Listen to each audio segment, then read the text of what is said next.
Монгол Улсын ерөнхийлөгч засгийн газрын 40-р тогтоол Батлан хамгаалахын сайд боловсрол соёл шинжлэх ухаан спортын сайдын 2014 оны хамтарсан тушаалын дагуу оюутан цэрэг хөтөлбөрийг хэрэгжүүлж эхэлсэн. Энэ хүрээнд Ховд аймаг дахь хөгжил политехник коллежийн суралцагчид оюутан цэрэг сургалтанд 2 дахь жилдээ хамрагдаж байна.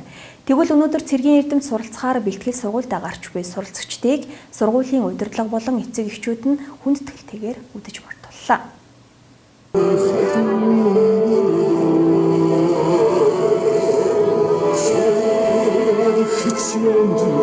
Монгол Улсын магадлалыг тэмдэглэгдсэн ихтэй сургуулийн бакалаврын ангийн оюутнууд болон коллежийн суралцагчдыг суралцах хугацаанд нь цэргийн эрчимдсэн сургалттай тусгай хөтөлбөрөөр цэргийн бэлтгэл сургалтанд хамруулан цэргийн алба хаалгах замаар эх орноо батлан хамгаалах, эрүүл чирэг бие бялдар, сэтгэл зүйн болон цэргийн бэлтгэлтэй залуусын тоог нэмэгдүүлж, улс орныг батлан хамгаалах чадварыг сайжруулан, дайчилгааны бэлтгэл үүрэгний нөөцийг хангах зорилгоор оюутан цэрэг хөтөлбөрийг хэрэгжүүлж эхэлсэн.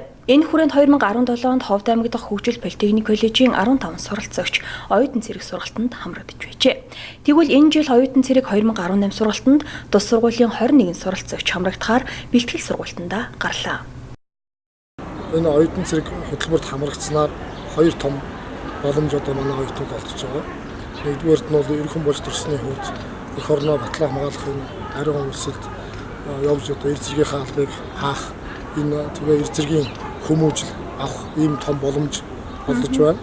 За хоёрдугаарт нь бол төрийн албаны хуулинд зааснаар одоо манай төрийн албанд орж байгаа албаа хаагч цэргийн алба бол хаасан байх ёстой.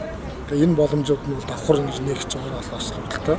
Тэгээ өнгөрсөн жилийн цэргүүд маань амжилттай цэргийн албаа хаасан. За энэ жилийн цэргүүд ч гэсэн бол амжилттай цэргийн албаа хааж ирнэ гэдэгт бид бол итгэл дүүрэн байна.